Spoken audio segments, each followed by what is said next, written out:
Sorry বলো। Never. কি হচ্ছে এখানে? আপনার বেয়াদব মেয়েটাকে একটু শিক্ষা দিচ্ছে। কাউকে সম্মান করলে সম্মান কমে না, সম্মান বাড়ে। যে মানুষটাকে ধাক্কা দিলে উনি এই অফিসের সবচেয়ে সিনিয়র, কিন্তু আমরা প্রত্যেকেই তাকে ভালোবাসি, তাকে সম্মান করি।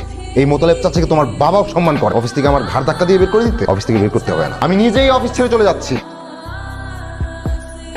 ছেলে মানুষ, ওর জন্য তুমি আমাকে এত বড় শাস্তি দিও? এই কোম্পানি তো তোমার একটা অবদান রয়েছে, তাই না? জি স্যার। থ্যাংক ইউ ভাই। তোমার পরিবর্তন দেখে ভালো লাগছে। সবকিছু আপনার জন্য পসিবল হয়েছে। শুনে ভালো লাগলো। তোমার বাবার অফিস বলে তুমি যা ইচ্ছা তাই করে যাচ্ছ, যা আমার মোটেও পছন্দ হচ্ছে না। এটা আদিলের বাসা না? ঠিক। হ্যাঁ, কিন্তু তুমি কে? আমি ওর বাপ। এই মেয়ে, তোমার সমস্যা কি? নর্মাল কথা তুমি বুঝো না? অল্প বয়সে বেশি পেকে গেছো, তাই না?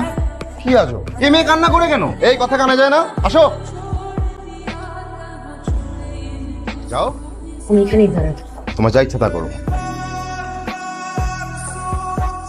তুমি যা করছো পাগলামি, পাগলামি ছাড়া কিছুই না। বাসায় যাও।